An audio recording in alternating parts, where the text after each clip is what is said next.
Oke, Assalamualaikum warahmatullahi wabarakatuh. Bertemu lagi ya dengan saya dalam mata kuliah penulisan ilmiah, di mana di dalam pertemuan ini nanti kita akan membahas yang namanya teknik penulisan karya ilmiah. Jadi nanti bagaimana itu kita menyusun eh, karya ilmiah itu ya. Jadi di dalam teknik penulisan karya ilmiah ini itu ada beberapa subbab yang harus kalian pahami ya, yang harus kalian pahami. Subbab itu terdiri dari tiga ini ya. Jadi ada gagasan, bagaimana nanti menyusun gagasan, bagaimana menyusun topik, dan bagaimana menyusun kerangka. Ini digunakan di awal pembuatan karya ilmiah. Ya, jadi sebelum menulis, sebelum kalian menulis karya ilmiah, itu kalian harus menentukan gagasan dulu, topiknya bagaimana dan kerangkanya itu bagaimana. Baru kalian memulai aktivitas menulis. Jadi nanti di dalam karya ilmiah yang kalian buat kan nanti kalian itu wajibnya itu membuat skripsi dan artikel kan.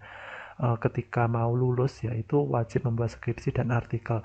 Langkah pertama awal itu ketiga ini yang harus kalian lakukan ya. Jadi langsung saja kita bahas satu-satu tentang penyusunan gagasan. Nah, teorinya dalam menyusun gagasan itu ada empat yang harus dipahami ya. Ini nggak harus urut satu satu minat dua dekat ini nggak harus urut, tapi saya buatnya seperti ini. Jadi yang pertama itu minat peneliti. Kita itu harus memiliki minat di dalam salah satu bidang yang ingin kita buat karya ilmiahnya ya. Tetapi kita sebelum minat peneliti di sini, kita itu kan jurusannya itu kan sudah terfokus kan pendidikan ekonomi. Mau tidak mau kalian membuat karya ilmiahnya yaitu seputar pendidikan ekonomi. Ya, nanti akan saya jelaskan lebih lanjut masalah penentuan topik, penentuan fokus penelitian ya. Jadi kita harus memiliki minat. Kalau kita minatnya di pendidikan ekonomi, nanti minatnya kemana? Kayak gitu nanti saya akan menjelaskan lebih lanjut. Kemudian dekat di sini berhubungan dengan lokasi. Jadi lokasinya itu dapat dijangkau oleh kita kayak gitu ya. Eh, jangan meneliti di tempat atau pada objek uh, yang jauh dari tempat tinggal kita. Misalkan meneliti di Papua, itu kan kejauhan ya, kejauhan. Tapi kalau ada dari kalian yang rumahnya Papua ya tidak masalah meneliti di Papua. Jadi dekat di sini maksudnya sesuaikan dengan tempat tinggal atau domisili kalian. Terus yang ketiga itu ada bakat atau keahlian. Ini hubungannya dengan minat sebenarnya. Misalkan saya minatnya di pembelajaran, berarti bakatnya itu apa? Pembelajarannya itu apakah penilaian, apakah media, apakah bahan ajar seperti ya. Bakat di sini berhubungan dengan kemampuan saya itu di mana, di pendidikan ekonomi itu kemampuan saya itu lebih menguasai di mana kayak gitu. Jadi jangan membuat suatu gagasan atau penelitian yang nanti hasilnya karya ilmiah itu ikut-ikut temannya. Oh, teman saya membuat membuat penelitian atau karya ilmiah seperti ini jenisnya, oh, saya ngikut saja deh. Itu nggak boleh. Ya, nanti ketika sidang, ya sidang skripsi maksudnya atau ujian skripsi itu nanti akan kesulitan menjawab kalau kalian itu tidak sesuai dengan keahlian kalian kayak gitu. Jangan ikut-ikut ya, jangan ikut-ikut intinya di sini. Terus yang keempat itu update. Update di sini memang penelitian itu banyak sekali ya jenisnya untuk dibuat karya ilmiah nanti. Penelitian dibuat karya ilmiah itu jenisnya banyak sekali, sudah diupload di Google Scholar. Coba kalian lihat di Google Scholar itu banyak sekali bentuk artikel ilmiah hasil penelitian. Tetapi di sini kalian harus paham atau harus menentukan update. Jadi membuat karya ilmiah tidak asal-asalan, wah saya ini saja. Tetapi kalau topik yang kalian nanti pilih atau gagasan yang kalian pilih itu sudah tidak up to date, ya ngapain diteliti seperti itu. Yang penting itu update. Judul sama tidak masalah sebenarnya. Kalau dari saya sendiri, judul artikel ilmiah itu sama dengan penelitian-penelitian terdahulu itu tidak masalah. Tetapi di dalam isinya nanti kalian itu harus mampu memotret atau mendeskripsikan update-nya ya. Jadi jangan sama dengan penelitian terdahulu lagi isinya. Judulnya sama tidak masalah, tetapi isinya itu jangan sama. Nah, kalau sama nggak update dong berarti. Ya, itu. Jadi 4 ini yang harus kalian perhatikan dalam penyusunan gagasan. Nah, ini tadi yang saya singgung antara minat dan bakat ini tadi ya. Kan kita kan bidang semua sebuah bidang ya di dalam kehidupan itu kan banyak sekali ya. Ada sosial, ada sains alam, ada teknik, ada pendidikan, ada agama, kesehatan, politik sampai ekonomi, mungkin ada bidang-bidang lain mungkin ya. Nah, ini yang harus kalian perhatikan. Kalian jurusannya pendidikan ekonomi. Berarti kalian harus fokus nanti artikel ilmiahnya itu fokusnya di bidang pendidikan atau di bidang ekonomi. Ya, karena dua bidang inilah yang kalian tekuni selama ini. Ya, jangan membuat apa namanya artikel ilmiah yang hubungannya dengan kesehatan ya gak nyambung. Ya memang sebenarnya ada sih. Kesehatan hubungannya dengan pendidikan, kesehatan hubungannya dengan ekonomi sebenarnya ada. Tapi itu agak jauh ya. Agak jauh. Yang saya inginkan kalau dari saya itu langsung menembak ya langsung menembak atau langsung fokus ke pendidikan dan ekonominya saja. Jadi nanti untuk menjelaskan di pembahasan di artikel ilmiah itu kalian tidak muter-muter gitu ya. Maksudnya kesehatan dihubungkan dengan pendidikan atau kesehatan dihubungkan dengan ekonomi kan masih muter gitu ya jalannya. Jadi biar nggak muter, langsung saja nembak pendidikan dan ekonominya karena bidang kita di pendidikan ekonomi kayak gitu. Nah, ini sudah selesai, udah clear. Jadi kita bidangnya pendidikan dan ekonomi. Lah selanjutnya bagaimana? Selanjutnya gagasan. Kita sudah menentukan tadi ilmunya itu di dunia pendidikan ya atau ekonomi. Nah, di pendidikan ekonomi sendiri itu terbagi menjadi dua juga. Ya, pendidikan itu nanti hubungannya apakah kalian itu fokusnya ke pendidikan akuntansi yang dimana pendidikan akuntansi ini di kurikulumnya kurikulum SMK, jadi nanti penelitian kalian di SMK, atau pendidikan ekonomi kurikulumnya di SMA, pendidikan administrasi perkantoran dan pendidikan tata niaga itu kurikulumnya di SMK juga. Maksudnya yang akuntansi, administrasi perkantoran dan tata niaga ini BISMAN ya, bisnis manajemen SMK yang fokusnya itu bisnis manajemen. Kalau pendidikan ekonomi di sini pembelajaran di ekonomi SMA IPS, jurusan IPS. Nah, apakah kalian ingin fokusnya ke salah satu pendidikan ini ataukah ke ilmu ekonomi murninya? Nah, ilmu ekonomi murni seperti ada ilmu ekonomi, ada ilmu akuntansi atau ilmu manajemen seperti itu. Loh, Pak, kalau misalkan saya ingin menggabungkan antara pendidikan, ekonomi, misalkan saya meneliti UMKM itu tidak masalah, berarti nanti larinya itu ke ilmu ekonominya ya, UMKM itu tidak masalah. Mau meneliti UMKM, mau meneliti koperasi itu tidak masalah. Itu masih berhubungan dengan ilmu ekonomi di sini ya. Jadi fokus kalian ya ini, kalian tinggal pilih keahlian saya itu di mana kayak gitu.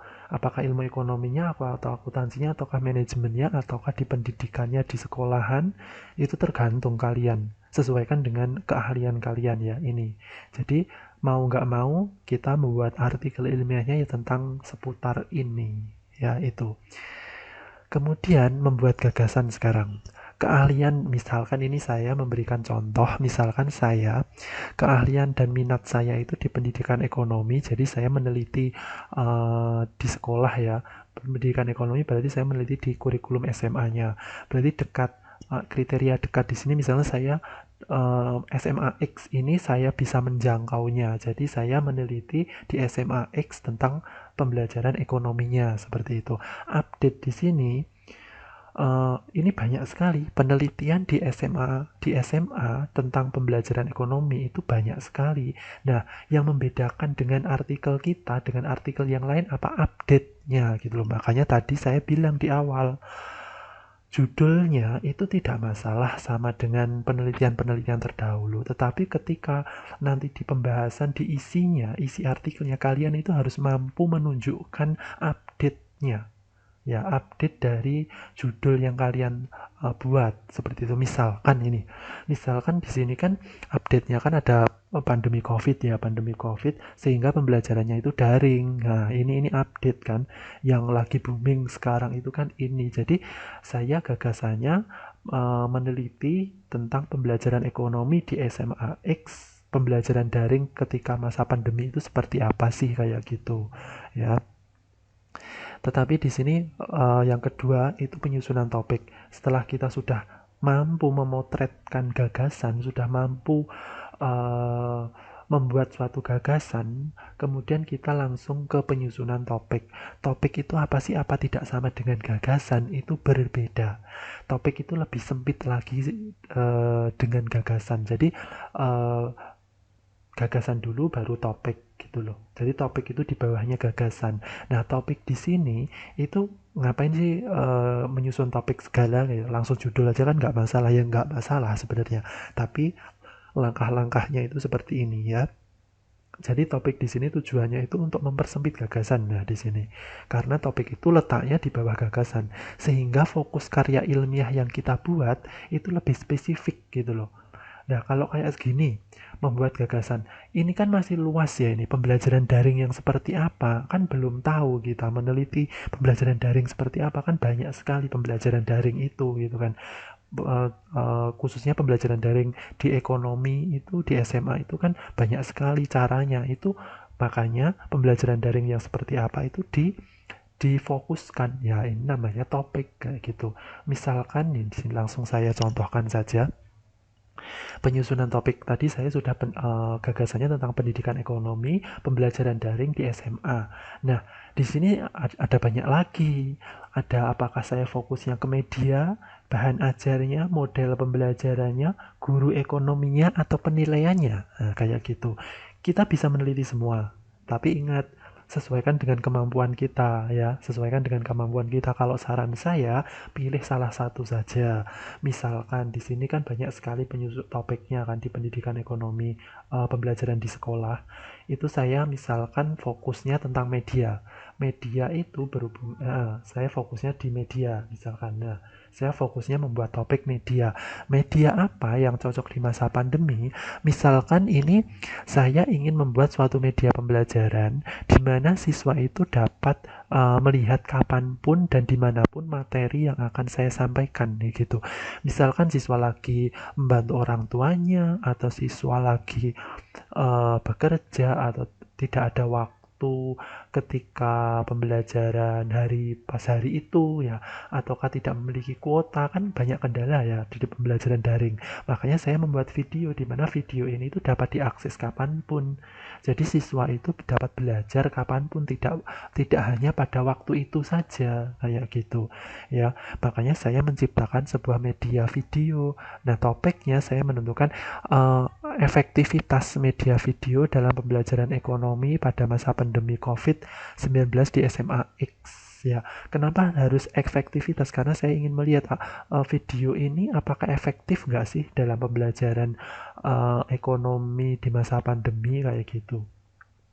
Ya memang kalau sesuai teori itu video itu efektif ya untuk membuat pembelajaran di masa pandemi, karena siswa dapat belajar dimanapun dan kapanpun. Tapi kita melihat lagi karena kita ingin meneliti kayak gitu ya. Kita ingin membuktikan secara langsung real di lapangan apakah benar media video itu akan efektif di pembelajaran ekonomi di masa pandemi. Nah, itu ingin saya buktikan ya gitu melalui penelitian, dan hasil penelitian ini nanti akan saya buat artikel ilmiah kayak gitu. Saya sudah topiknya sudah saya tentukan, efektivitas media video dalam pembelajaran ekonomi. Nah, selanjutnya kalau kita sudah mampu menyusun topik, selanjutnya itu menyusun kerangka. Apa sih kerangka itu? Kerangka itu bagian yang paling realistis untuk melaksanakan penelitian guna menyusun karya ilmiah. Jadi sebelum kita menulis tadi ya, saya katakan di awal tadi, kita harus menyusun gagasan, topik, dan yang terakhir kerangka. Kerangka ini untuk agar karya ilmiah kita itu jalannya itu jalannya itu lurus gitu loh, jalannya itu sesuai dengan kodratnya lah ya, jalannya sesuai dengan kodratnya, tidak menyimpang kemana-mana. Tujuannya itu apa sih? Memetakan ya, untuk memetakan bahasan apa yang akan dikaji. Nah di sini, jadi kalau kita mengkaji tentang tadi seperti saya efektivitas media video pembelajaran ekonomi, berarti kajiannya saya ya tentang tentang ini. Nah, langsung saja. Nah, tentang ini, pandemi COVID itu apa, media pembelajaran itu apa, video pembelajaran itu apa, efektivitas video pembelajaran itu yang seperti apa sih, kayak gitu. Ini fokus yang saya gunakan untuk nanti penelitian tentang media video pembelajaran ekonomi. Ya, harus bagaimana nanti jalan jalan penelitiannya kalau kita sudah mempunyai kerangka seperti ini. Oh, misalkan ternyata media pembelajaran yang baik itu harus ada animasinya, harus ada warnanya. Nah, itu saya membuat video pembelajaran berarti harus ada animasi, harus ada warnanya kayak gitu. Agar video pembelajaran ekonomi saya itu dapat efektif nanti ketika diterapkan di SMA X kayak gitu. Jadi kerangka itu kayak nanti digunakan di kajian teori lah. Nah, ya kayak di kajian teori biar penelitian kita itu terarah gitu loh. Jadi kita bicara tentang media video, ya nggak mungkin kita bicara tentang media media Zoom atau media Google Meet itu kan nggak nyambung ya, karena kita uh, apa topiknya sudah jelas efektivitas media video, berarti kerangkanya ya tentang media video, efektivitas video pembelajaran kayak gitu ya. Itu terima kasih, hanya itu saja pertemuan kali ini, singkat sekali ya. Jadi harus paham bagaimana membuat suatu karya ilmiah mulai dari gagasan, uh, gagasan, topik, dan kerangkanya itu bagaimana ya. Selanjutnya silahkan melihat video berikutnya. Terima kasih. Saya akhiri. Wassalamualaikum warahmatullahi wabarakatuh.